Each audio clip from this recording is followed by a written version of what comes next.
This conference will now be recorded.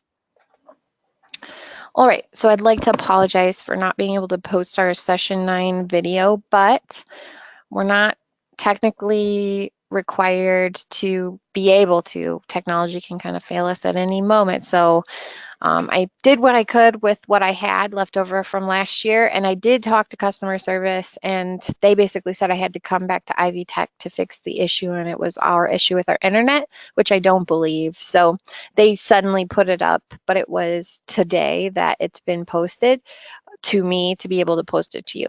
So I posted it for you under session 9. If you haven't turned it in already, I know it's too late, right? But if there's something you need to change, you can watch the video. If you haven't watched the video, I know some people are a little behind, you can watch that video. I think it was doable if you had come to class and seen the video. I think it would be doable if you watched the old video and then talked to me if you didn't come to class. So there's that. And with that, I'm going to start sharing my screen and say, just in case, be sure to come to class. This week, I do not have a secondary recording for, so be taking notes. hmm You can't hear me? Can anyone hear me? I can I hear you. can hear you. The rest can hear me. hmm So we'll let them figure out their sound. I don't know, but it's been that's also been happening more. People having trouble with sound. So this week it's lighting, power and communication plan, reflected ceiling plan, and there's a lot about layer management, and it can get a little bit confusing between the two classes. Please take any notes that you need in case I can't post the video. I'm going to try and stay a few minutes after and let it process through here just to see if that is an issue. I've just never had that be a problem in 4 years, so that's why I don't really trust what they were telling me to be true. Um, I have Amanda's file open. I'm going to try and kind of go back and forth between my really more basic plan and then kind of look at a student file with how you've set up your layer management. If anything happens, Amanda, that anything's wrong, although it doesn't seem like it, I've kind of looked at your file. That's okay. Now we know what to fix. And this is the week where we'll see any unresolved layer issues, if there is, because we're going to start stacking plans on top of plans. So let's look at our meeting. We are going to be in session 10. You might have noticed that these have changed. I spoke with Professor King to get in better alignment with her, so she told me you'd be doing this plan, which I had in the following week, and then I switched out architectural details for the next week. Another thing before I click on the session to start our assignment, I will not be here next week, and in order to teach this class, that was one of the things I bargained for. So I said, yes, I will come last minute teach this class if I get my real spring break.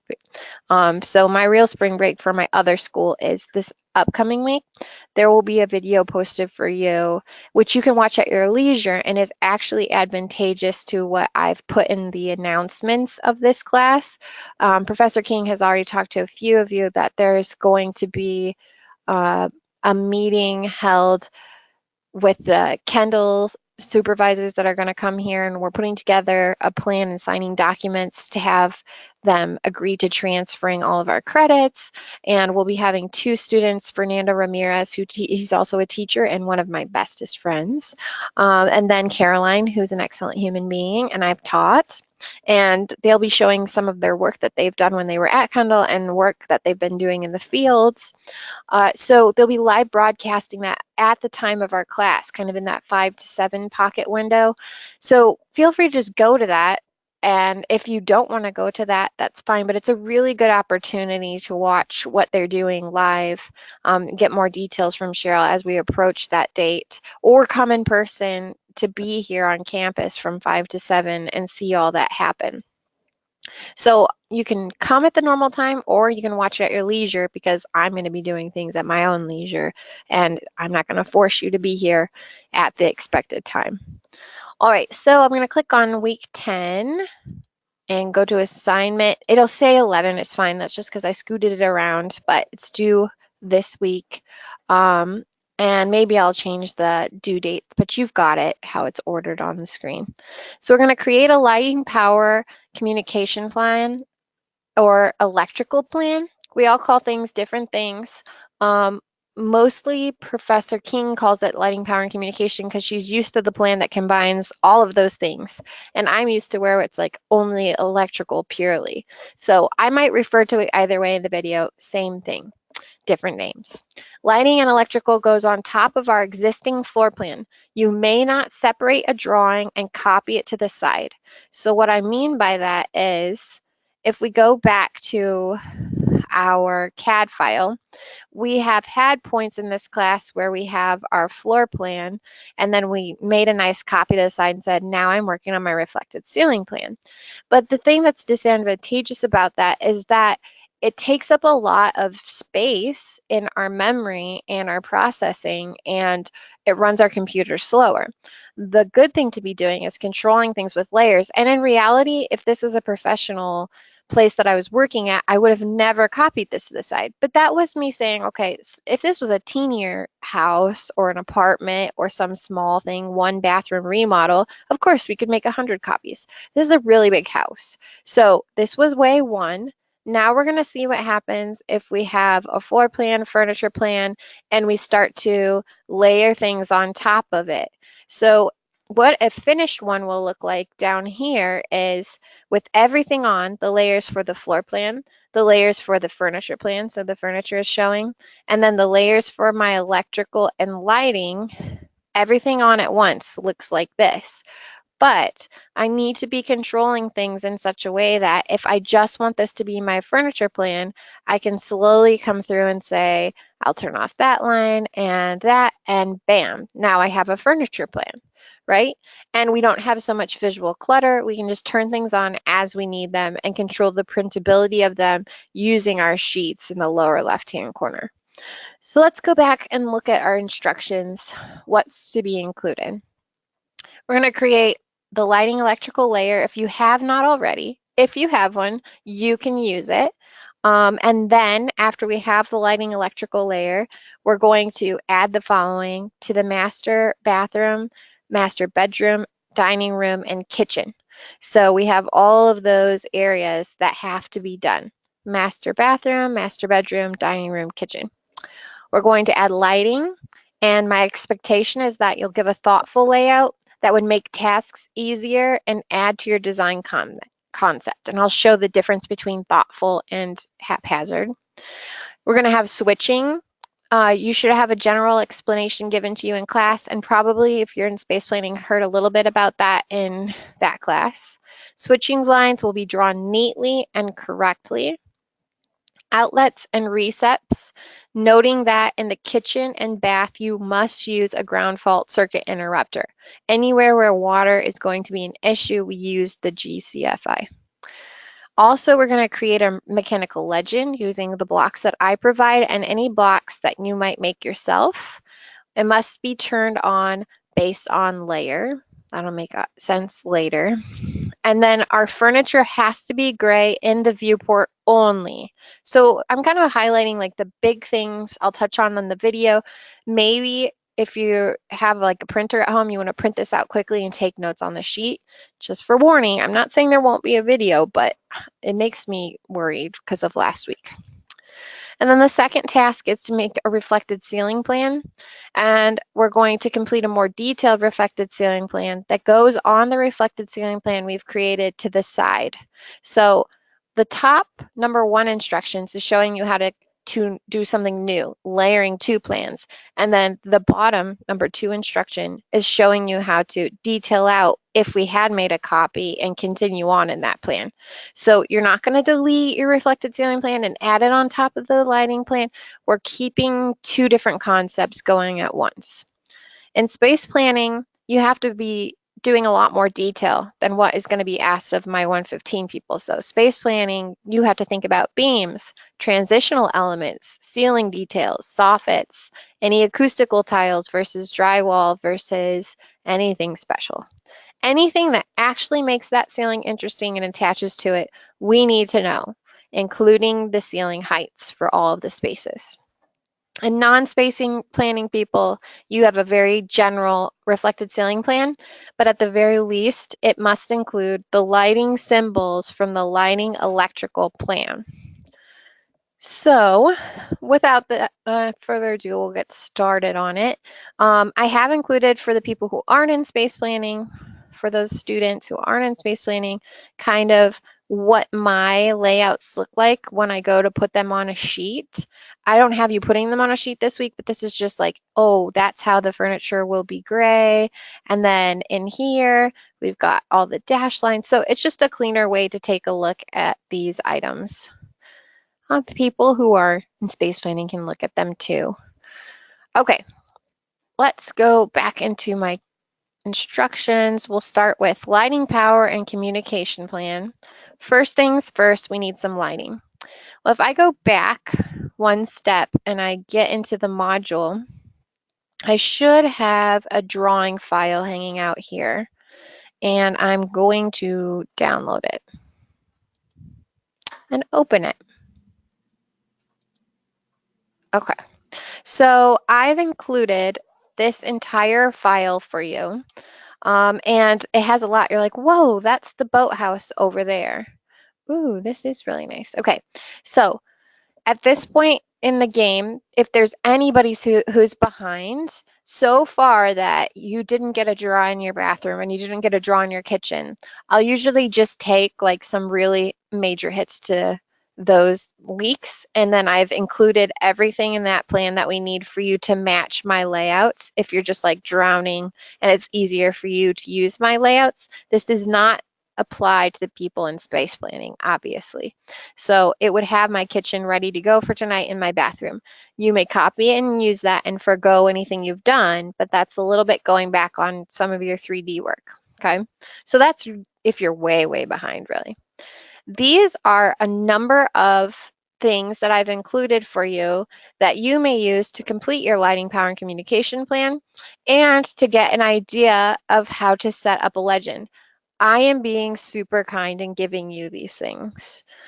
So I'm showing you like a really nice left justified legend here. I'm pushing the symbols out to the side so that the text can stay more justified with itself. And then I have all the symbols along with descriptions of the symbols. I drew these symbols from scratch. Anything over here. These over here, I got off a website. This was me doing the legwork saying, oh, these are some good symbols. But just like those blocks that we bring in from other websites, you need to check the sizing of these things. You need to go into the symbol and say, is this really representative of a 6-inch can light? And you measure it and it says, yes, it is. That's 6-inch diameter, not radius. How are you interpreting things? Does it measure right? Do not give me 12 inches of can light and label it 6-inch can light. That's part of being precise and polished in your presentation. Here is a deck for anyone missing a deck. So this is just catching up, giving you a lot of good resource so that you can move quickly through the homework assignment. All right, so I'm going to go into, I'm going to copy just like you. So I've opened this file. I'm going to copy all this stuff and delete the stuff that I don't want. So I could say copy at the clipboard in the upper right-hand corner, and I'm going to come into Amanda's file, paste, just to see if we can encounter any problems that would happen for her. The object cannot be resolved. The value limit has been exceeded. Nothing's going to happen. I'm going to ignore it. I can delete the bounding box. Let's see. It says it's locked. I'm gonna say, why is it locked? It's because it's on an A fern layer that brought it in. If I undo the lock, I should be good. So let's see if I can or cannot do it. A fern. And maybe that's just the thing that I have to change when I go to do the move. And let me look on the objects on the inside. Oh, I think it's just the box that it doesn't want to do. Okay, so can I move this? Yes. All right. I've already exploded all of these objects in here, which is really nice. These haven't been exploded. And we're going to talk about layers and your responsibility in using any of this. Again, I provide it with the expectation you may or may not use it. So there's a little bit of legwork that goes into making it usable. I can delete out all of the deck in here. Don't need it. I might use any of this. I don't know yet because I'm not Amanda. And I know that this is nice to have a legend for myself. So if I look at what spaces did we say we want to start with? We'll go back into our assignment 10 LCP, RCP, and we have the master bathroom, master bedroom, dining room, and kitchen. So I'm going to come into my kitchen. And I'm going to look at the tasks that are required of me. Now, if I'm Amanda and I had this little island right here, and I have a really specific chandelier, and so like sometimes we use blocks and sometimes we create our own little things. And so I say dome, chandelier, let's see. So that could be represented as a basic circle, right? But it has this little piece with the cord on it. That's a really blah vanilla thing. Something like this right here would have to be represented as something more like this circle, plus I have this thickness here the one way, and then I have the thickness the other way. Turn my snaps off. They want to run my life. All right, can come in here. I could come in this way. And I'd say that represents the little pieces that cross over themselves. And then I get the little core piece that's going to attach to the ceiling. So I could add a little circle in here that represents something like that, and another circle at the center in here, just to give it some detailing that's going to make it feel more like what I'm seeing on the screen. Never be afraid to create it. As long as your overall diameter matches your specification, then make it look like however you want it to look. Even that metal wiring part of it, I could come in with a really cool hatch and I could choose some metal wiring part. Not going to do it, but now I have created a symbol that's not ugly that I could use. Now, I wouldn't want to leave the ugly pieces of it, right? So if this doesn't fully come over, maybe I need to stretch this off, let it come to the end and trim it so that I don't hate it, and my cat teacher isn't going to get really upset at me. So I'll just grab this, pull it past, and I could say I'm going to do the work because somebody is going to take the time to zoom in and look at my mistakes because they're a little obsessive, and that's their job. So delete that off, and that's prettier, right? And then I could delete my double line, and now I'm okay. Oh, and this guy, we'll trim him off. So remember, now we're getting back into the CAD tools. I know it's a tough transition back and forth, but we do this a lot in the field, use multiple types of programs. So if I had this, I could at this point make it a block. If I'm going to make it a block, it needs to be on that lighting electrical layer. So if I come in here and I say, here's lighting electrical, I'm going to make lighting and electrical the active layer. I'm going to select this and I'm going to put it on that layer. So now it should be, if I click on that, yep. If I click on this, labels. If I click on this, yep. Always do your due diligence to check it just in case you accidentally clicked off in the wrong spot. So I've got this, and now that it's on the right layer, I could make it a block if that makes things easier. So putting it on the right layer means it will turn on and off. If I had made this a block on the furniture layer and then put it on the electrical layer, it won't turn off when you toggle on lighting electrical. So now I'm going to say block, enter, and ugly chandelier, and okay. We'll select on screen. I'm going to select all of this, enter, okay. So now it's a block. It's on the lighting electrical layer. If I turn off my lighting and electrical layer, it'll turn off with the layer. All right, so that's the kind of control we want to have. I'm going to turn it back on. And I could say for my lighting and electrical layer, the finality of it is going to be something like this. Now I've gone through and turned it all off. I'll turn it back on with its switching lines. It includes switches, switching lines, and lights that attach and cut through the ceiling. So that cut through includes if you have a chandelier that's just showing. Imagine when you attach a chandelier to a ceiling, it's not the big round dome part you're attaching, it's just the little 6-inch part that you're attaching. Well, this gets fun. So in this case, I'm going to start organizing my lights, just like Professor King said in the space planning class, and I'm going to do it about my furniture with my furniture on because it helps me organize it better. So I know this goes here. This is my chandelier. Boop.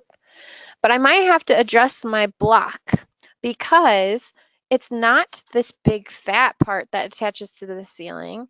It's this little circular part.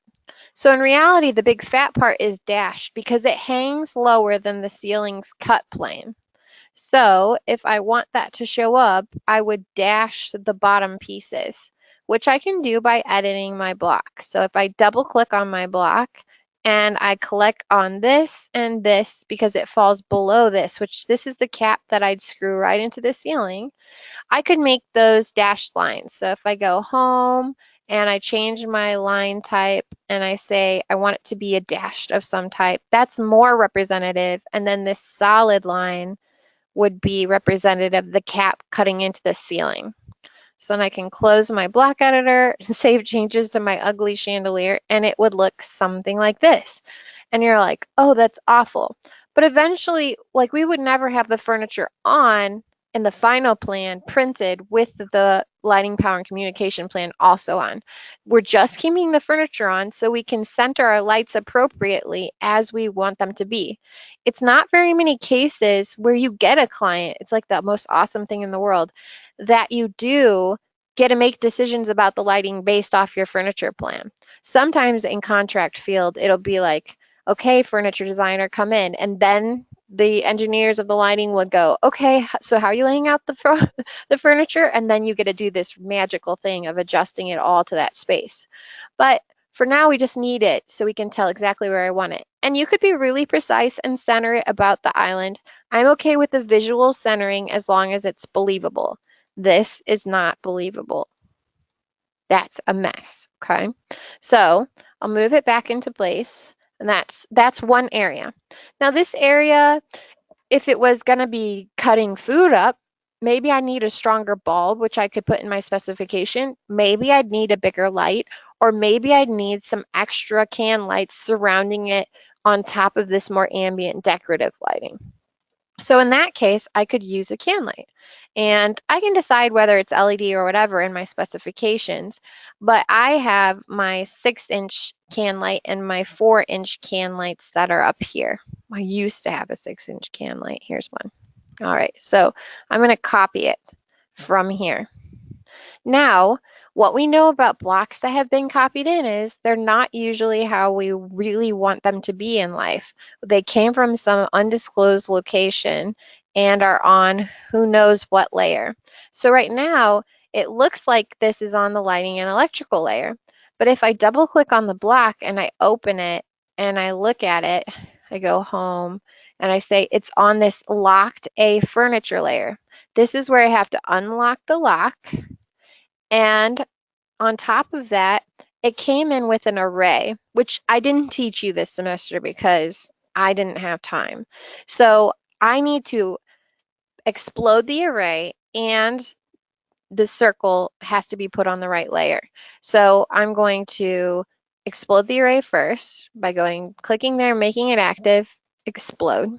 Now it's little pieces instead of an array. Now I'm going to select everything on my screen and go home and put this on my lighting layer. So lighting electrical. It has to be the same in the block as it is on your screen, what you want to turn it off. So I can close my block editor and save my changes. And now he'll toggle on and off with that layer. Now I have one, and then I could copy and paste it. You don't want to set them all and then have to go back through and explode them all. So it seemed like a lot of work, but I'm going to use them a lot of times. So I can copy him and say, About every 5 to 7 feet and maybe that's more for like a 4-inch can. So maybe I could go 8 at the most. But I also want to think about the walkway and transitional area. Let's do a measure and see what's this look like. So from here to here is about 7 foot. That's not bad. So if I had a 6 foot and a 6 foot here, and I could copy it and go over. Now, if you want to be really precise, because you're like, I want this to work out for me, we could draw a connective line, turn our O snaps back on, and kind of start this trail going from here over and say 7 foot, enter, so that I know it's perfectly out there. Then I could grab this guy and copy him about the center point and snap him to that point. And then I could say, okay, well, I've started this nice square. What's 7 foot down? 7 foot, enter. And I could say, ooh, that's running close to the wall, but this isn't centered in the walkway. So if I copy this guy down anyway, you're getting the inner workings of a masterful mind. Just kidding. I have to be really positive because I'm an expert and you have to believe that. All right, we're going to move this up. So if we move this up here, we say that's more centered in here, which makes more sense. This guy would have to move up too, right? So he would be in the line. We want visual lineups like that. It's goofy if Jimmy the Light is over here like this, and these were all nicely centered, right? So it's a beautiful art form. I love reflected ceiling plans and lighting plans, but it takes a lot more thoughtfulness than just throwing something onto paper willy-nilly. Do they have to be in perfectly straight lines? No, but if they're not in a perfectly straight line, then that means the deviation has to match on purpose. So if I did a copy of this guy here and said, well, could I have a one coming like this? Because that would light this area as they open the doors. And then I'd say, okay, every so many feet, I'm going to deviate. And at the center point of these two lights, I'm going to have a light coming off like that. So you get this kind of do, do, do, do. That makes sense. That has to do with the elements and principles of design. And that has to be just as thoughtful as your furniture plan layout would be. Okay. So I've got these guys set up. And I'd say that's a lot of lighting. I could continue with this. We said the 7 foot over. Of course, I could use little measuring lines. Probably one like centered right in here would be nice, right at the end of that island. I want to think about what it looks like in line with objects too. So I was like, if I think about the edge of this, it'd be nice to have it centered with the edge of that instead of centered with the wall here, or because this is like a nice turnaround point to move into the conjoining space. So now I've got a few of these lights and this, and I promise you with the 6-inch can that close together, there'll be plenty of light. If you don't believe it, there's lighting calculations, which you'll learn a lot more about when you do building systems and how to calculate that information. But rough hand, 7 foot, that's not bad for a 6-inch can. And then you could get closer like 4 to 5 if you have a 4-inch can. And we have this ambient lighting here. We also have to be thinking about, of course, we could copy some more can lights. Just going to do some work to get it. But then it's like, this is a walkway. Yes, I can deviate. If I continue straight like this, it's going to look ugly with the island. I really need to center this about its own space in here. So he gets to do his own thing. We're just going to let him do it, okay? And then we could say this, I'm just going to give you a visual line. We'll delete them. They're kind of guides. So these go together. He gets to do his own thing. He's his own space. What about people using the sink? That's a different type of lighting. So if I come up here to my symbols, I have an LED under cabinet light. Let me use Google, my best friend here for a second. So LED under cabinet lighting. You can have these built into your cabinets, but this is what I'm talking about, right? They can ride the edge of the cabinets. They could be glued on, sticked on, hardwired and built in. So some type of underlighting would be really nice for my work surface and for my cutting and prep anywhere that I can get it. So I have a symbol that I created and I just figured it's a thin strip. I based it off of an existing manufacturer's code for that. So I'll copy it, move it down into place, and say, where's she at? Up here. She's got all this cabinet.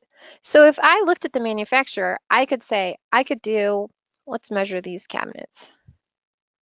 I'll turn on my snap and go from here to here. So 2 foot, and then we get like 1 foot, looks like 18 maybe or something.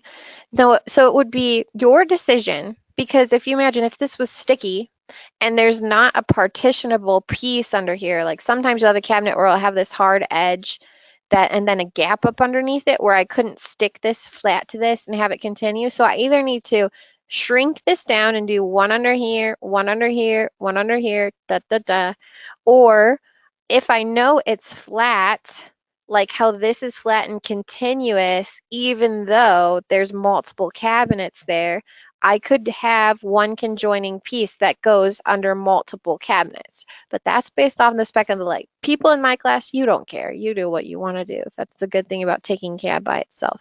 So if you want it to go under 2, you just put my light because I gave it to you. Other people, think about what you want to do. So I'm going to say I'll just do 2 of these guys for myself and for Amanda, who can't use this because she's got her own deal going on.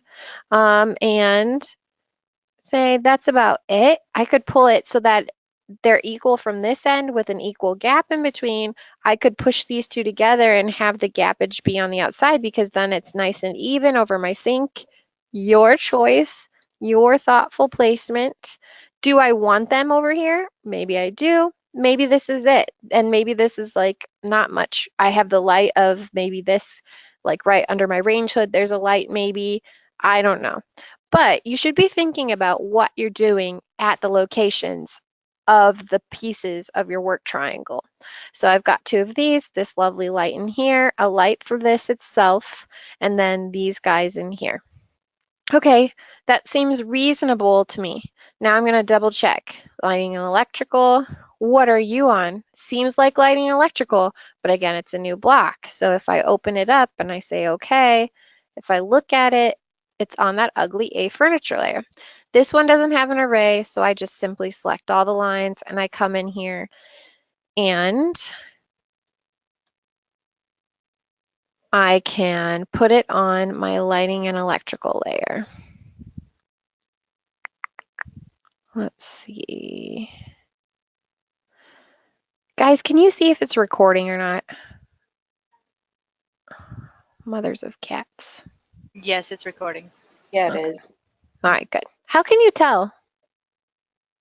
It says the session is being recorded in the little go-to meeting box Oh, it that does? has like names. Yeah. Good. Good, good. It's right under the chat tab. Okay. Mhm. Mine just says pause and record. Put it right on there. I'm going to pause it. See. This conference will now be recorded. Okay, so I got this onto my lighting and electrical layer. And I'll check it. Great. I'm going to close my block editor and save the changes. So there's all of this space pretty much done. I would count this as a finished kitchen. You want to think about transitional walkways. I mean, how much of this would you cut off and include in the paper portion that you're going to print? For instance, I'm going to have a cut line that'll happen in here. So if I go into my dining and kitchen, I end up cutting the wall here with my binding box so that I don't see parts of it. If you have a light that extends off of there, you need to add any walls where you're adding the light. But I just started at the walkway proceeding into the kitchen and dining, and then right at the edge of my dining table, mine were close to each other. So we'll come back into here. And everything's on its own layer. I'm ready to move to either my master bathroom or my dining room. So hers continues on too. We can continue this line of sight with can lights if you so choose. You don't have to have cans everywhere. You could have floor lights that are furniture, and maybe you would want to say something if you had like big gaps, like if this room you had like some big floor lamp that's not going to show up on your reflected ceiling plan or lighting power plan, and it's coming over your table because it has like a swing arm, then that's lighting to be accounted for, but I would wonder why you're missing lights. So here I'm going to say if I want equidistant, I could get one here. Is it that I want two in here or to just like center one about this side of the table? It makes more sense for me to maybe center this one here with the table itself, and then have one on the other side that's equal in this walkway over here. And that should be good depending on if there's anything going over the table here. So you can see this was my 3-bulb rectangular pendant light, which I could copy. And it could be fancier than this. This is honestly like the saddest pendant light. So this is another case where it should be dashed, and in reality, the pendants that connect it are probably something like this, where I have the 2 pendant circles cutting into the ceiling plane, so I could copy it and come over here, and then those would be solid and the rectangle would be dashed. But it's fine if it was just on the reflected ceiling plane because there's no furniture shown underneath. It just helps us know if something's hanging lower than that ceiling cut plane. So here is that symbol. I could make it a block or leave it, honestly, as long as it toggles on and off with that electrical layer. It doesn't have to be a block, just sometimes easier when we start moving stuff. And you'd want it pretty even on both sides of the table. That's one of those little visual measurements where you just take the time, if not to measure it, to visually say, oh, that's much better than what I had before. So I have light in both the walkway here and here. Now, another type of lighting to consider in your space would be decorative lighting like a wall washer. So I've included this light. I'm not going to do it again. You'd have to explode it and put it on the right layer, But if you want to use it, the concept of a wall washer is that the shaded part is the part that's blocking and the open part is the light emitting part. So if I rotate this way, this could be put right here. Just a little light that's recessed in the ceiling that washes with the ball socket downwards, maybe a piece of artwork that I plan to have here and I want to illuminate. Or if I wanted to have it, I don't know why, but pointing at this entertainment system here in the corner, I could do that. So that's just a nice accent piece. It shows really high level thoughtfulness instead of just cans everywhere and no decorative lighting at all. Another place that she might want that is in her entryway. If she had like a big wall accent piece right here or like a special type of wallpaper and finish, then she could have maybe 2 wall washers right next to themselves in here. But they're just for decorative elements. She could have that if the ceilings are really, really high above her cabinets up here and there's negative space, and she wants to put a wall washer up above a cabinet that in reality with an elevation could be washing, like maybe you set some pottery on top of these cabinets and so the wall washer is accenting those pieces. It doesn't just have to be on a low wall, it just has to be thoughtful with what you do in your design. Yes. A wall washer. Let's see if we can Google this for you. So, wall washing light. So, if I look at it in a ceiling, and actually this kind of gives you the idea. So, these are wall washers that are on a track. Do you see that, Sam? So it's having the option to directionally point the light at the wall in order to showcase something on the wall. Now, the one that I'm showing is like a ball socket can light that would look like this up here, where half of the can is covered. And by covering half the can, it causes the light to fall more towards the wall. So it's just a nice option besides your standard open can that's going to go straight down for us. All right. So we've got our wall washer, 2 of these and a large light in here. There's lots of natural lighting too, so we don't need to kill this area with can lights like we would this middle area. Be thinking about how much enclosing you have happening in your space due to walling off some of that natural light. We lost a lot on this laundry side.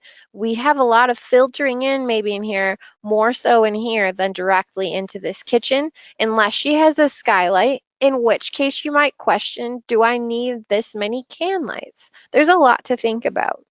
All right, so I now have my dining room and my kitchen set as far as just the lighting goes. I can delete out these guys in here. So for my lighting, power, and communication plan, we look back and we say, what else do I need? I need switches to tell me how to place those lights, well, how to control the lights placed, and I need outlets, things to plug into. So I'm going to go back to Ashley's design, and I would say, thinking of switches, you want to think about how you walk into your house. So if I walk into my house and I come here, it would be nice to have a switch here that controls some type of entry lighting. It could be right here on the wall or here, depending on the handedness of the person and convenience. But then once I get into a new space, is it that I want this switch to control these lights right away?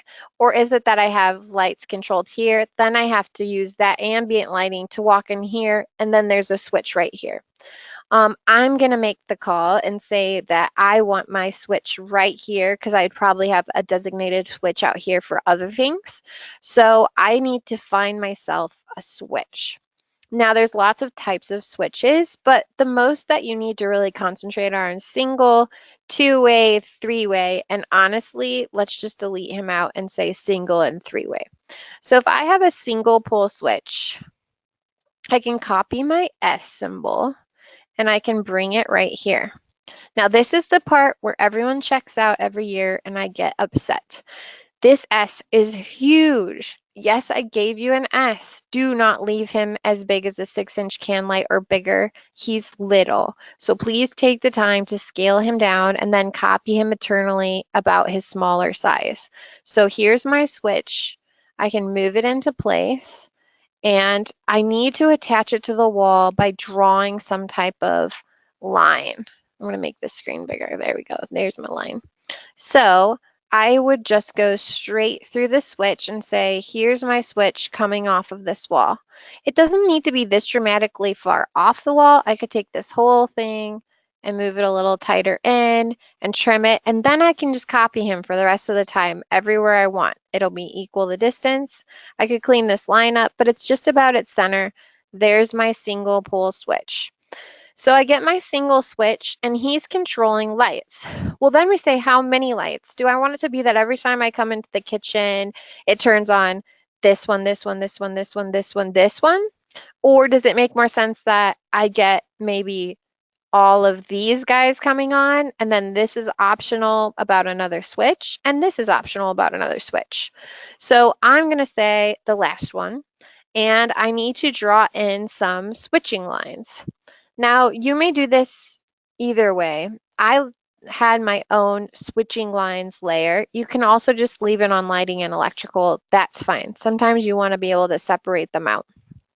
So if I come through with my arcs, your arcs are a beautiful decorative science, okay? So if we put them in here and we kind of change our arc curve a little bit, then we need to continue on with some type of pattern, and it could be up, up, up. Now I'm getting, I know Professor King would be laughing at me right now, but anyway, I care this much. So it could either be up, up, up, or it could be up, down, up, but it needs to have some type of rhythmic patterning to it that makes it, one, easy to read the notes. So it makes the most sense that this is coming up in here if we had any other notes for our ceiling. Now these will turn off, but objects in the way, like we can have it be nice and clean. We can also know some objects will go away. So then if I keep going, I always snap to an end. Snap to an end, do not cut through, ever, ever, ever. So I snap to an end and I continue on and I do about the same arc height. I'm not going to slave over checking your arc heights, but I will check the cleanliness. I don't want to see Susie go doo-doo-doo-doo-doo-doo. It's not crazy town. It's pretty, okay? So we get to the end. You know what? I know I sound mean. Now imagine being a 6th, 7th, or 8th grader that I teach. But it's not meant to be mean. It's just meant to be reassuring you that it should be done one way, very cleanly. And actually, this is what I always sound like when I meet with you formally in person. All right, so I want those guys. I want this last guy. He's my last guy. And I've gone up so far. So now I have this lovely up, up, up motion, and they're all ready to go. they have to be dashed switching lines, so it tells me that they're not solid objects like the lights. So I'm going to select them all, and I'm going to right click properties. And for these guys, I'm going to say I want the line type not to be driven by the layer, but to be the bigger dash, not dash 2. And I want its scale to be 12. And hold on, I've got to check Ashley's thing because that's going to make it huge. Let's say LT scale.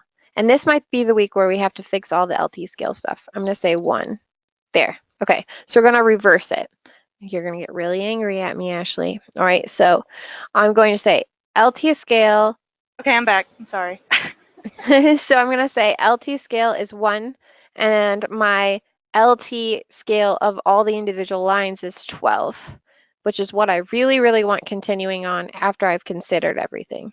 So if I continue on, I say, well, what about this guy? How does he get turned on? Well, I probably could have another single switch. So if it's just a single switch, I could copy it over, and he goes right here on the wall because he might be on the same switch plate. And then I don't want to touch this last arc, so my first arc is going to kind of follow my last arc. And then I could say from there, I could get some type of arc that continues on and it connects to this guy. Now this is not a pretty intersection, so I'm just going to pull it until I get a lovely curve.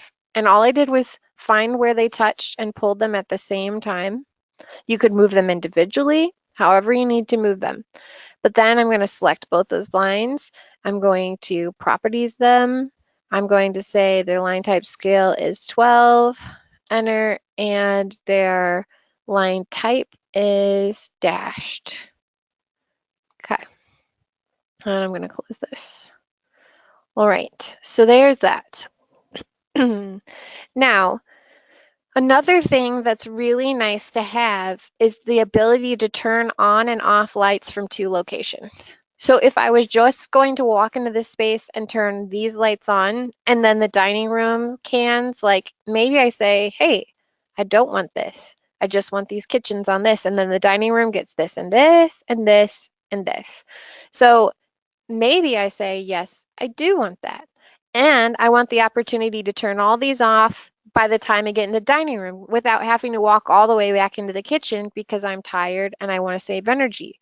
So I could put in, this is where we got to get creative with our lights, a line that goes like this. And this is where it might, I'm scaring you. You're not going to be able to do anything. It's going to be debilitating. You're going to be like, is this line beautiful enough? All right, so I'm going to put this line in, maybe shorten him up a little bit, and then maybe add another curve so that I can get to my wall on this side.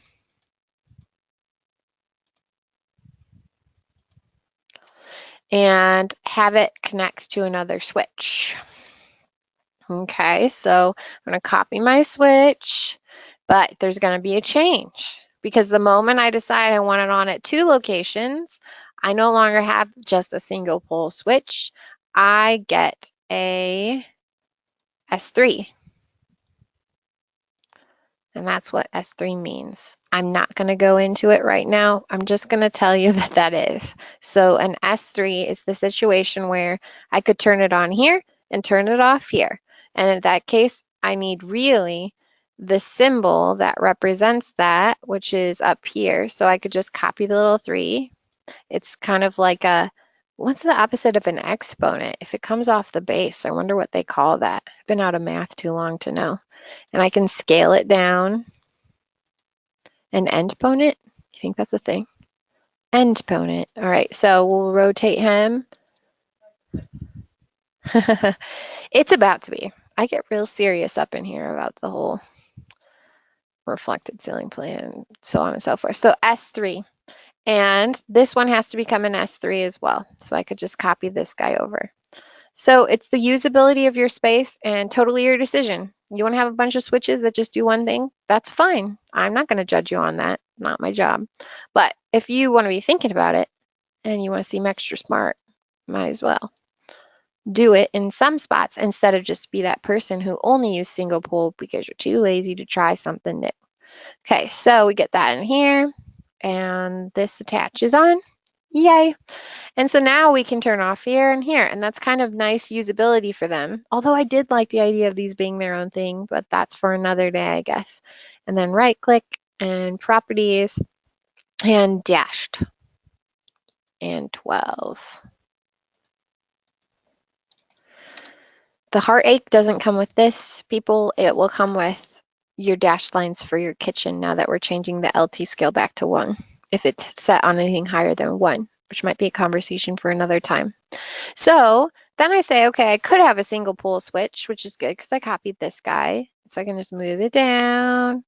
And right here on this wall, I get a single pole switch for this light. Your single pole switch could come off of any point of this light. The center point is usually the norm. So we could have it coming off here and dash that guy out.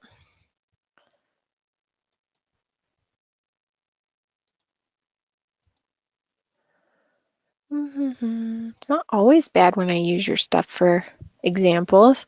Line type scale 12. Okay. So we've got our dining room and our kitchen done with switches and lighting and switching lines, which means I have one little piece left if we refer back to this final thing, which is my ground fault circuit interrupters and basically any of my plugs.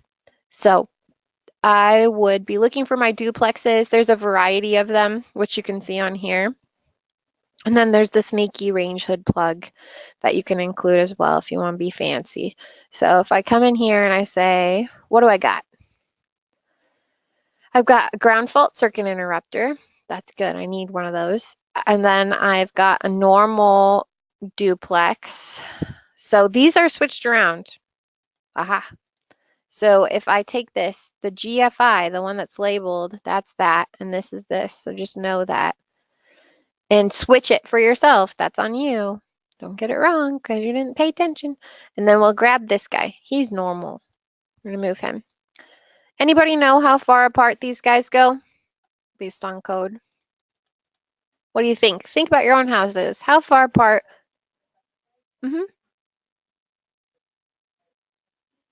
6 to 8 feet. I usually do 8. I figure I don't need them that close together. But for a house, 6 to 8 feet.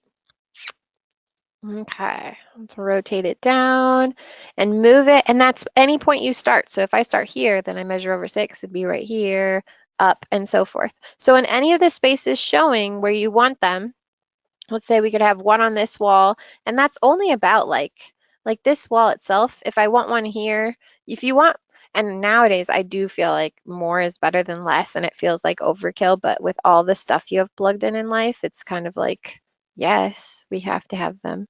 So we get this guy close up into the wall. He's not a horrible side. You know what's funny is Professor King, she likes them bigger. She'll default to whatever I want, but at the same time, she likes to see them. I just think they're so clunky.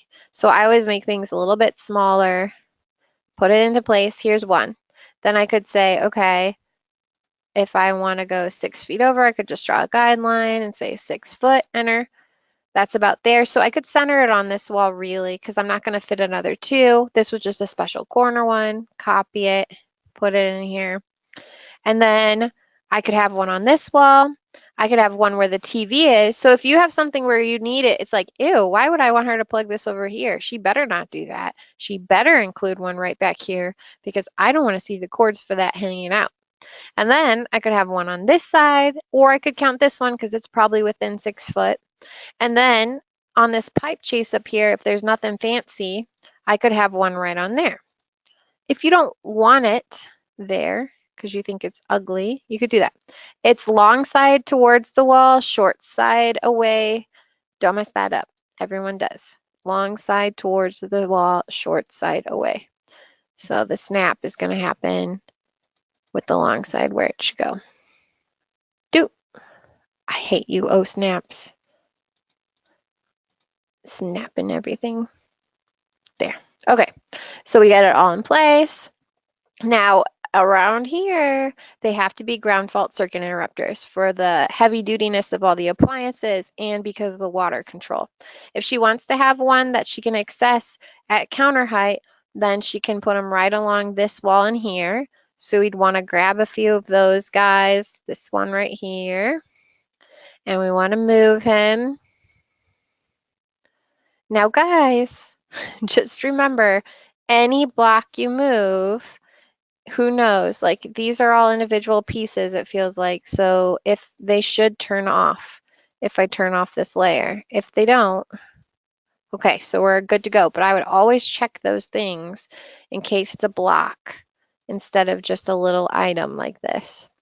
So again, I could scale it down a little bit so it's not taking up dramatic space. And I can move this to be right here, coming out of this wall, close to my sink. It's GFI, so it's okay. And I could move this one, you know, maybe like one over here near the stove top for any appliances, as many as you want. But we've got to have them, and we've got to have a variety. Normal and ones for water and heavy dutiness.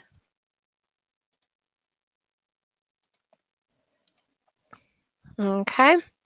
So I've got those in place. Now this is ugly with the overlap of the light, but it's like not much that we can do about it. I mean, in a most unperfect world, if we really want to, could we make this shorter just for this instance or move it off to the side just for the not overlap?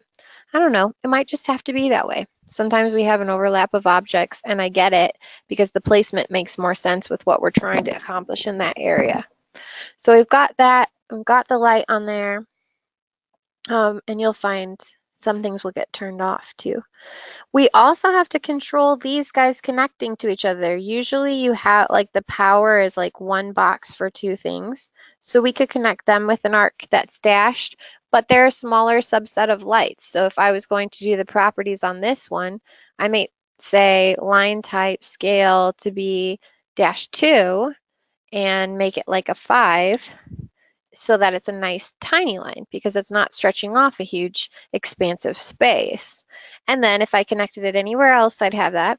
If I assumed that these are like push lights, I don't have to show them with the switch. If I want it connected with the switch under here, that maybe it's like I'm at the sink, I can switch on all the under cabinet lighting. Then you simply add a single pull switch, connecting in the end with an arc, controlling those lights. All right, so we've got some of these outlets that are being used in here. The other thing that I mentioned up here is a range hood, I believe. Little teeny tiny triangle. Range hood, 120 volt receptacle. I could copy that guy and say her range hood, and it sometimes it's for the ventilation. So it just depends on your spec. So here's her range hood. I could put that symbol about where the range hood is, and holy cow, that's huge. I want to scale it down to have a circle that's similar in size to the GFCI. So if I select these, I wonder if you can, I hate that you can't scale things all at once. I'm going to make it up. Fine. Scale. And just make it smaller. What? That was a mind trip. All right, so we got that guy. He could be smaller yet, but we just connect him to the wall about one of his points in here, and we'd have this symbol library to the side, or symbol legend, I should say, that's going to tell me what all of these things mean. So I've covered this whole area. Anything special? You might have some type of special plug or something beyond what I've shown you electrical you can make up a symbol for or could find it on the internet. So that completes the plan, but then the control has to come in the layering of these objects and in the consolidations of the spaces. So if I have a lighting power communication plan, one is at a different scale. So if I come in here and I look at this final thing, we see it's at 1/2 inch scale, just like a kitchen and bathroom is at 1/2 inch scale. and it has different sheet information, which we're not going to deal with this week. So I need to kind of start thinking about how I would be setting these up and to be finished. I'm just trying to think if it's this easy. I made it so easy on you guys this week. Let me check my assignment. Lighting, switching, outlets, legend. Okay, let's do the legend next. So we can go back into our model. We'll use Amanda's, and we say we need a switching line, normal recept, switches, switches. So I'm going to copy my legend to this side. I could delete out anything that I don't want in the end, all this junk up here. So far, I have for this space in here that I'm using a 6-inch can, but I didn't have any 4-inch cans. And I did have a wall washer, so I can move that up, a single pole switch, and an S3 three-way, and a ground fault circuit interrupter, and a duplex receptacle, and the range hood, and the LED, and the bulb. So I changed some of these sizes to be nice and pretty. I can come back in and copy those things. So I can copy this up and put this right here. And then pretty much take this and copy it down.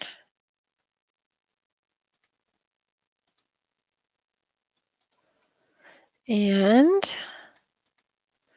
then for my range hood receptacle, I can copy over my little guy, who should probably be smaller yet, but oh well. Gets the point across. Making sure these are in nice visual alignment with each other. I got my 3-way switch. The line represents the connection at the wall, so we don't need to keep that if we don't want to. And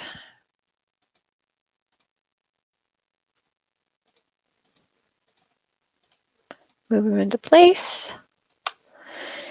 And then the 6-inch can, which is a nice block. It's another reason why it's nice to not just explode it. You could have just exploded it too and done it not as a block. And the LED under cabinet, I've got some type of rectangular pendant light, which I've updated now to be so beautiful with its little connectors. And our new center island pendant, which wasn't included, so I have to include it. I do see this year where people just straight copy this and they don't add anything extra that they've built for themselves. So you can copy the text down so that it's consistent, and then you can edit the text by double clicking on it. And we could say this is ugly chandelier. How are we spell chandelier? And then you'd say a little bit about its specs. You could say it's, 30-inch diameter, whatever you want to say, okay? If you want to be fancy, you could say LED, anything you want to say. It is nice to have it all caps though, so I really should have done that. Try and be consistent. Don't let me persuade you otherwise. Ugly chandelier. 36-inch diameter. Okay. So there we go. Now I have a legend. Now, in a future week, when I go to organize it, I will be ready. And the change to the gray, it used to be more complicated. I've way simplified this for you guys this week, which is kind of nice to have a break. Furniture to be gray and viewport only. So it's like this won't happen till next week. Just this step. So don't change it to be gray on your screen this week is what I'm getting at. It needs to be gray in the future, which we can see in the AutoCAD here.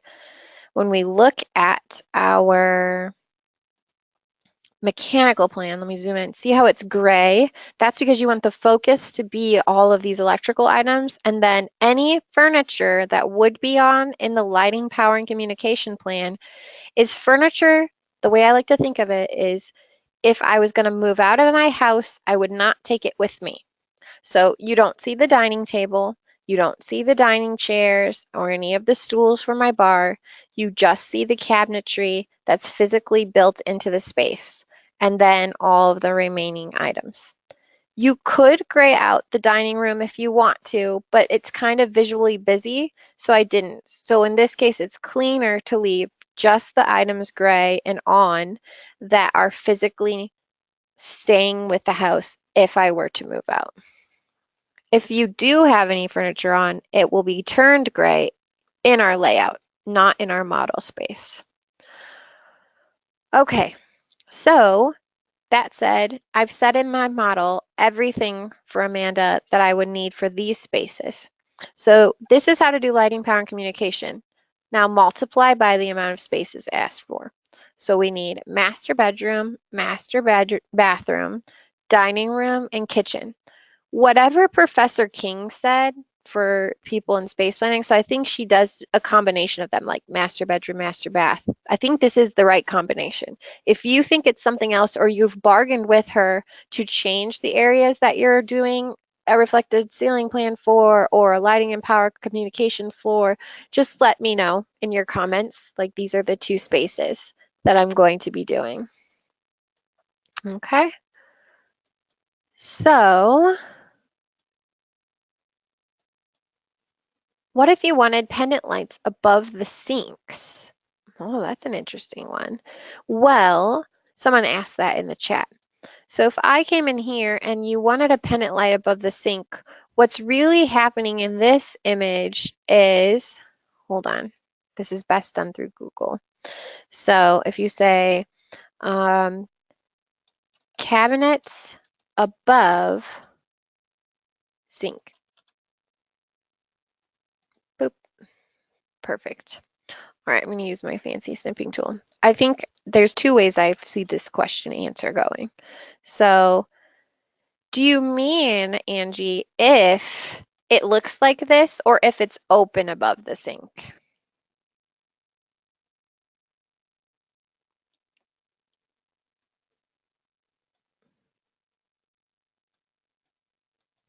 You can type it in the chat. Because if it looks like this and you had anything hanging, one, it would be weird. But if this was open and like these cabinets exist and these cabinets exist, then that would look different on her plan. So like this does not exist. And what that would look like on her plan would be the removal of these being above the sink so that we could fully see the sink, first of all. So we would get this trim action in here and trim from here and here, enter, get that piece.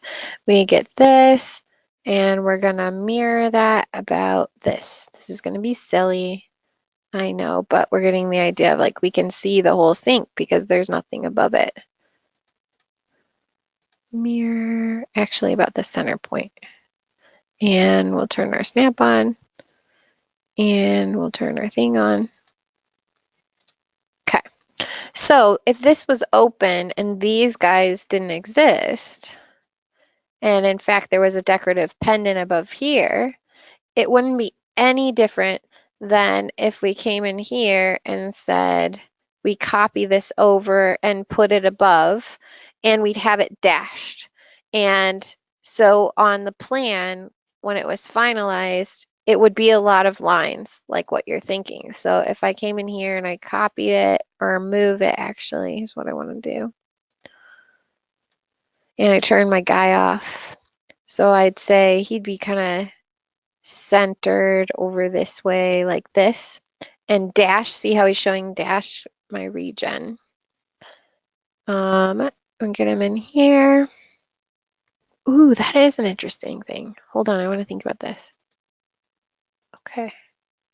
We want to make this dash bigger. Home. Let's see if Angie, if there's no cabinets above the sink, okay. And he could be smaller, so if we go home and we want to say that his properties are dashed And what scale? Line type scale 5. Okay, close. Save changes. Okay. So that's what they look like, but the dash helps me know that's hanging above the solid sink. So if I had little baby ones, then I could just have multiple baby ones that were also dashed, except they would be that size 5-2. So if I do this, I do properties, and I change this to 5, enter, so that it's bigger than my cabinetry dashing that she has here. And if it wasn't big like this and you had like 3 hanging pendants above it that were decorative, I could copy and paste those and it might look something like this.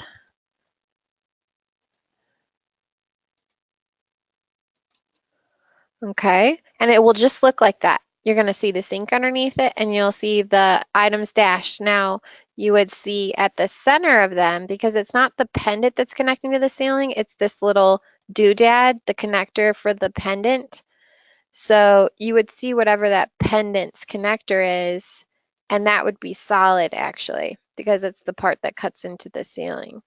So we would go like this, this, this, and their properties are not dashed. Okay, so it would look like that. All right. Whoa, sorry. The lines are just shooting across there. All right, so we have this guy. He's all set up, and then next week we'll see how to put him on sheets, cutting it out. It just has to do with using windows to control how we're cutting it. So you could say if we have another one and we label it, actually let's delete this. Let's make a copy so we have all our stuff. We'll copy the reflected ceiling plan. Move or copy, create a copy, RCP, okay. We get RCP2, which we can then say LPC and kitchen dining. And so in there, if in the next week, just to like project out so you get an idea of how this is going to work, if I unlock it, good job you unlocking it in the first place. And we come in here, we want to cut everything out that's not included. We want to make sure it's a 1/2-inch scale. We could come in here and we're going to control a lot of the cutting with some good window control. So we want to maybe include part of this, maybe include up to here. And if the hatched wall was on, it'd be really nice. Maybe include to here so we get an idea of these doors and why I'm including that light here. Maybe include up to the edge of the door here. And with the hatch on, that'd be like a nice clean way of going about it. I could maybe not worry about seeing the door in here and maybe turn that door off once I get into my layer control so that you just see the gap like that. And it's like this area with these lights. But all that cutting is just done by a bounding box inside the viewport. So we don't have to worry about that. We'll do that in the next week. That's when that stuff comes. So you just do the work to get this up with switching lines, lights, receptacles, etc., and a legend. So that's step 1 for the spaces listed. Let's see. Step 2, reflected ceiling plan. So we get that the lighting plan has to be on top of our furniture plan. Our reflected ceiling plan is just being continued on and more detailed out to the side. So what that means for the people not in space planning is you get a real simple copying of our lighting symbols because the reflected ceiling plan reflects anything that cuts through the plane of the ceiling. So I need to take my basic one that I've got here and for sure copy over all the lights in the end. So that's where the switching lines being on their own layer could be more productive. Otherwise, it's just like going through and selecting them. It could be a quicker selection if those lines had been on a switching lines layer. Select those. Those cut through. This has a little piece that cuts through. The ones on the cabinets don't. I don't copy them, except for these now that they attach to the ceiling. But when I had those ones that were under the cabinets, they don't get copied. They don't exist. I copy this guy and copy. And I want to copy it about a point so I know it gets put in the right spot on my copy. So I did this corner over here. And now I've got this. Well, look at that. Now my note is kind of in the way, right? So at this point, before you're matching and you're showing your ability to follow instructions, and now we're saying, this is gross. It's so big and it's blocking everything. So I could go back in and adjust the size to be whatever I want. So if I said 6 inches, and that's more believable, and I don't want it interrupting my lighting. So in fact, I'm going to pull this note off to the top here. And then I'd say, oh, well, you know what? And this is good to consider when you're placing your lighting too. So here's the peak and here is a chandelier.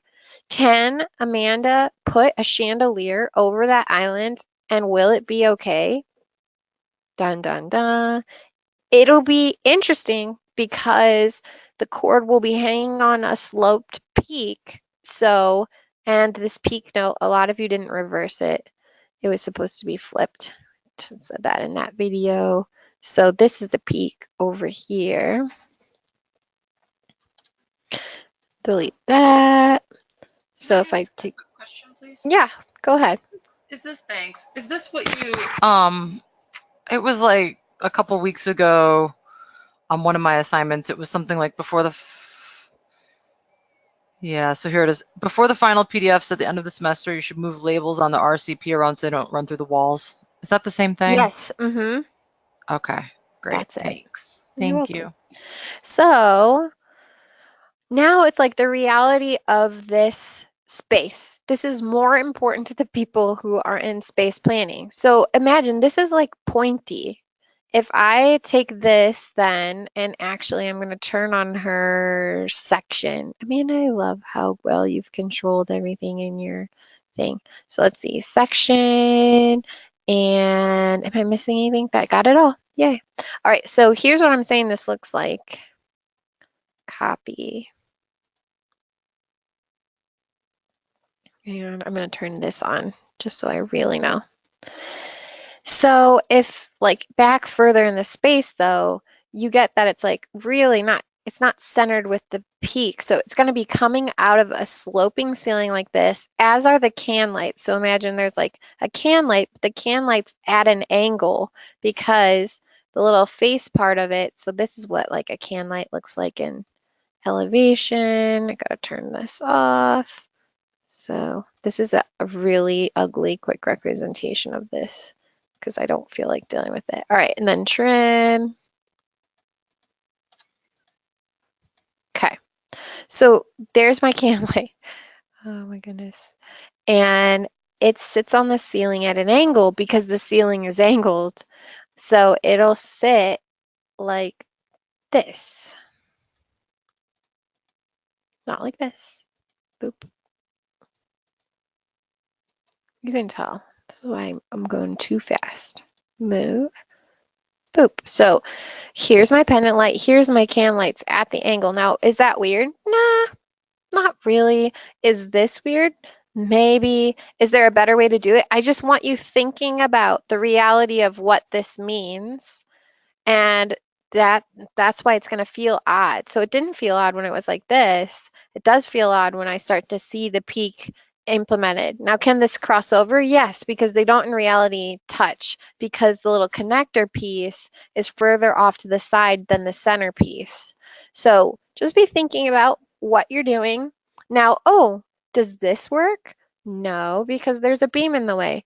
Does it work if the beam doesn't exist? Yes, if you're able to move the beam. So are you demolishing the beam? I don't know. That might be a Professor King question. Otherwise, I can't put my can lights here and I'm going to have to come up with something else to do.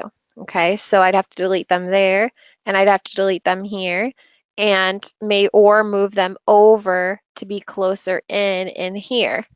So that's your MO, I guess. But This is what a final one will look like for my class. It'll have the original wall stuff, the original notes, maybe the notes at a better sizing because even as they sat, they weren't super beautiful. So maybe take them down half size in spots. And then that's it. The lights that you've chosen for the spaces. So it'll be the kitchen and dining and then the master bedroom bath or guest bedroom bath, the other areas that are included. The people who are in Cheryl's class, um, you guys don't have to do a complete reflected ceiling plan. Let me make that clear to you. At least it's always been this way. Every year I'm like showing this and then somebody thinks, oh my gosh, I have to do everything. You don't have to. I'm pretty sure you only have 2 and 2 spaces that you've decided on with Professor King. So you're going to show a cutout vignette just like us. So we as a class, people not in space planning, we show a vignette for the lighting power, but we just show the full plan for the rest of it because it's spread out and we're making it easy on our life.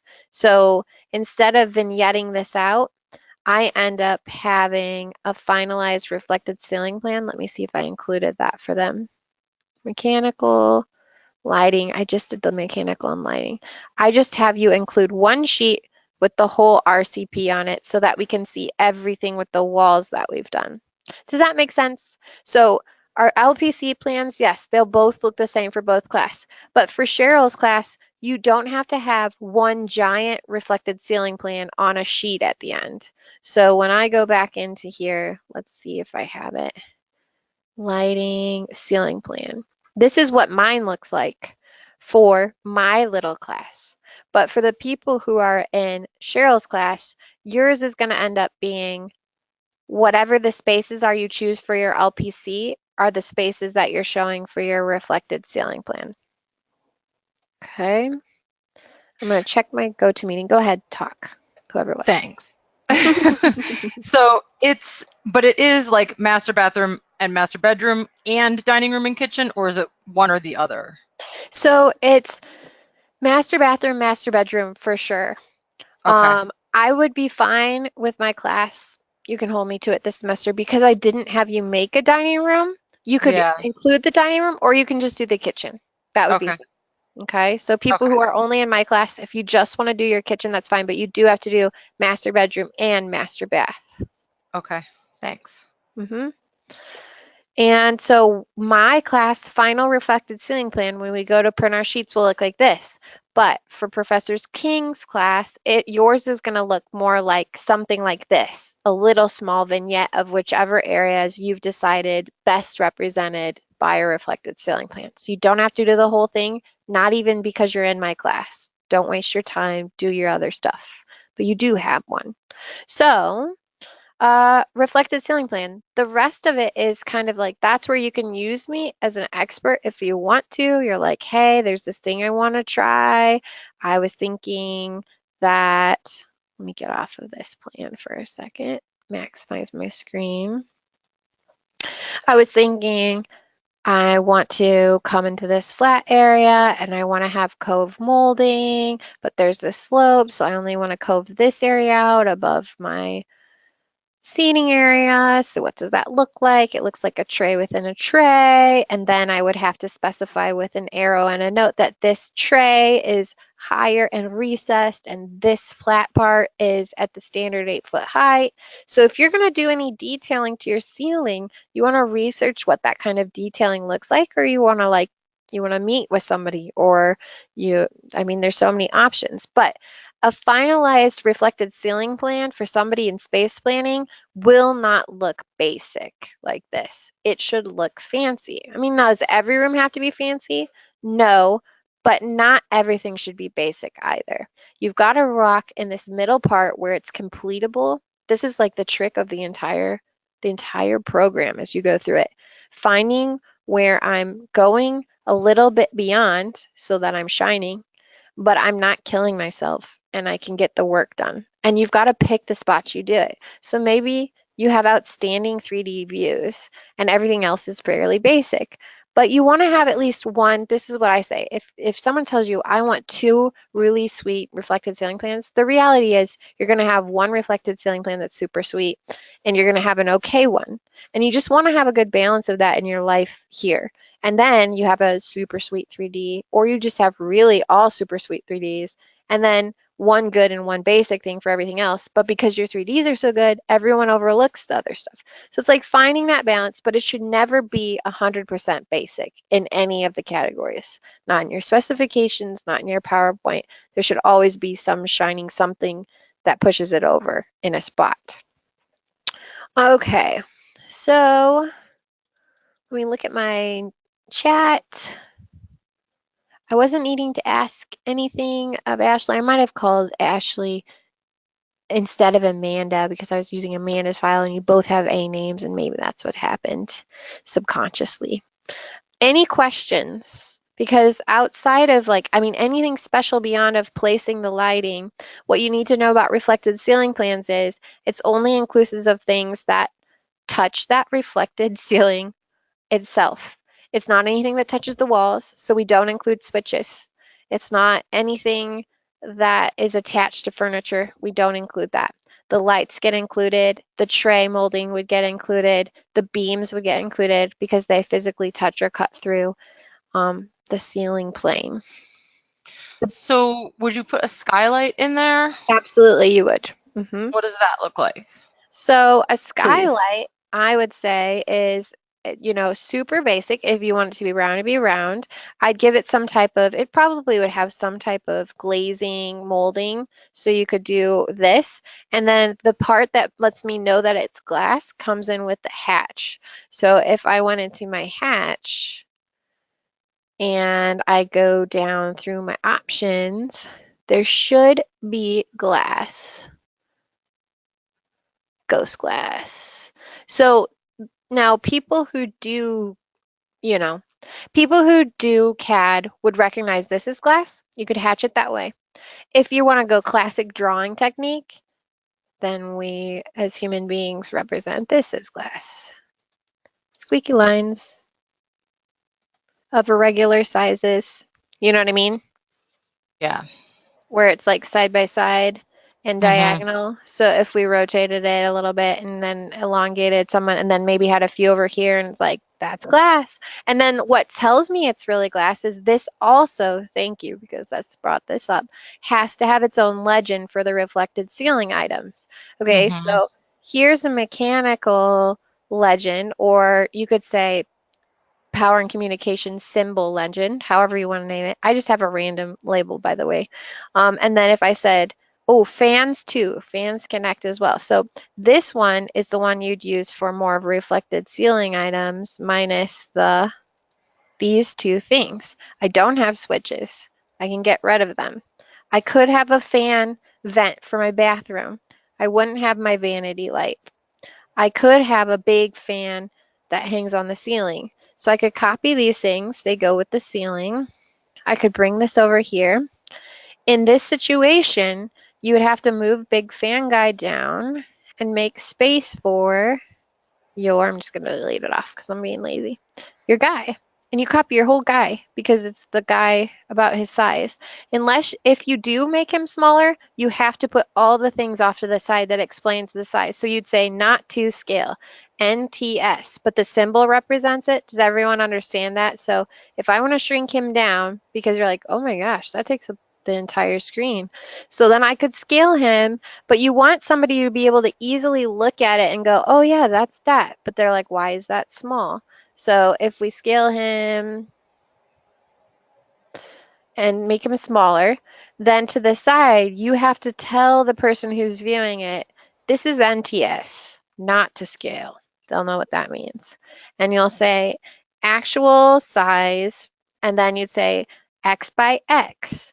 And then you could put that note underneath a note that's going to say skylight. So you have to denote that this is a smaller version of a skylight, and it would go in your legend over here. The fan vent is like that light/vent unit that you could use in a toilet room, like in a bathroom. So I've included that symbol. get rid of this text in here. And then you again show all of your symbols that you had before. So that's a nice copy and paste. You could almost copy these items right from here, pull them over, delete out all the extra stuff and smush them together and then add to that. But this is our reflected ceiling plan symbol legend. So RCP symbol legend should be caps, by the way. And then this one is our LCP symbol legend. And there's two of them, one for each plan. Okay, so that would be a skylight, and that would be like classical drawing representation of a skylight. Or you could do the hatch that's like a glass that comes from your hatch, and any architectural person would know what that was meaning. Okay, thank you. Mm-hmm. All right, guys, that's really, let me look right back. Got it all that in there. And then we're doing all the hard stuff of putting it on sheets next week.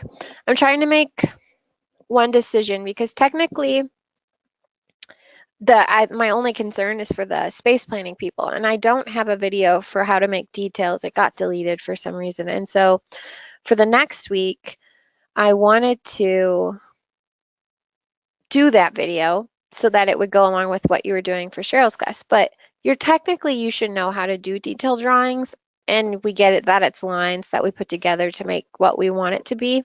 Mine is just how to organize it in your sheets. So I don't have to do it. It's a nice reinforcement because usually I'll help you calm down about how much detail is in a detailed drawing. I show a like big set. So I might just include like some PDFs of professional. That's what I usually show that week. My friend sent me like her final after she went to graduate school for drawing and drafting. And we just look at a ton of detail drawings and how to read them. But it's not technically part of my class.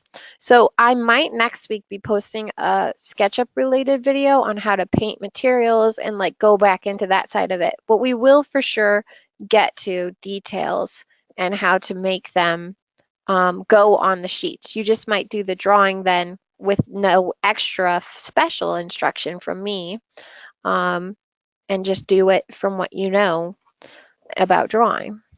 Says, let's look at the people down below in the chat. Okay, I'm good on my chat. So, gone next week. Please attend the things showing on the screen if I go into the announcements. I will be gone. I'll click on it. Here it is, April 4th, that open reception, 5 to 7 p.m. Come in person, go to meeting 5 to 7 so people can log in. I'm sure as it approaches, we can get Professor King to send that out. If you're not in her class, anybody who's only in this class, if you want that, just shoot me an inbox and I will get that information to you. And then there's also a second event. We're cooperating with the Juvenile Justice Center in Unity Gardens, starting a community garden. So that's like you can come in person and help to plan it if you want to. She just wanted me to give you those opportunities during my class time. Anything I'm missing? I have a question about when you're on your spring break. Like, can we ask you for help or? Yep, you can text me and call me. Okay. During that time, you may also, she's not here anymore. So the SI for Cheryl's class, Kimmy, Kimmy? yeah, Kimmy? Okay. yep. Kimmy can help with like basic CAD stuff and SketchUp stuff. And then, I don't know, Katie, are you pretty, like, would you be pretty okay with helping people with CAD stuff if they had questions? Potentially. What about like conceptual things like reception, like reflected ceiling plan? So like they might be coming to you and say, I have a tray ceiling. Does this look normal to you? Or okay.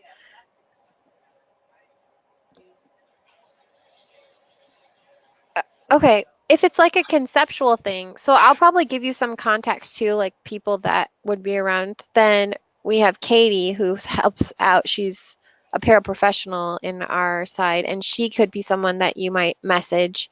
Can you go to a meeting? Okay, so she would have a go-to meeting and she could set up with you Is to Katie look the at. one that works at the place in South Bend? Katie, are you the one that works the place in South Bend? This is a really bad question. I'm sorry. The kitchen place. Yes. Yeah, I met her. Okay. Yes. So if you have something that's more like, why do I draw it this way? She says she's not comfortable with the technical side of it, but if it's more like, how could I draw this? Going about that kind of stuff, she would be available.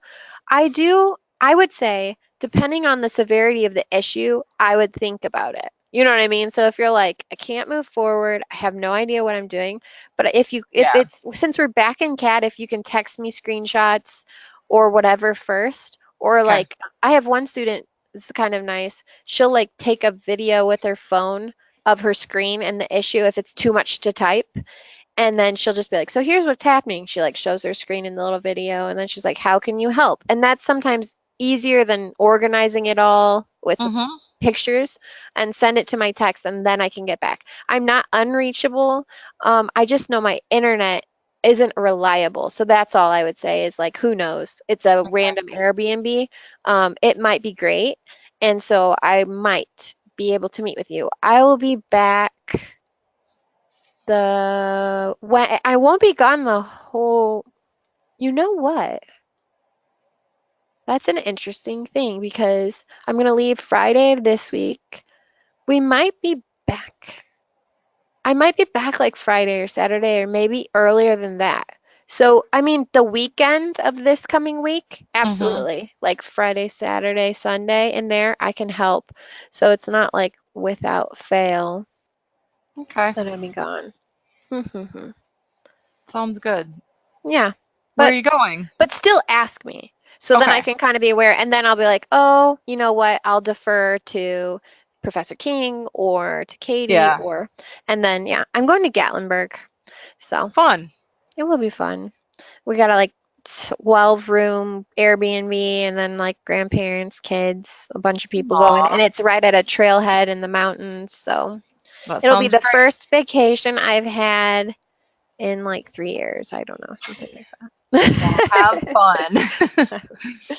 All right, guys. So, any other questions about the work or about this last week? I'm so sorry about the video. It looks like most of you turned your homework in. You, like I said, you want to take it back, have a couple minutes, review the real video, ask me more questions. Just send me an email. However it is that you send me an email, it seems like if it goes to email, I get it on because I look at my Ivy Learn inbox more than my computer inbox, but they go to both ways, it seems like. So through Ivy Learn, if you communicate that way and you don't like texting me for some reason, then I get those messages quicker too. But still, text is the fastest or calling. Um, any questions? I'm going to try really hard to at least make sure I see the videos like processing, give it a few minutes tonight. Hope that does something different for me than the last time. All right, have a good night. You Thank you. are You as well. dismissed.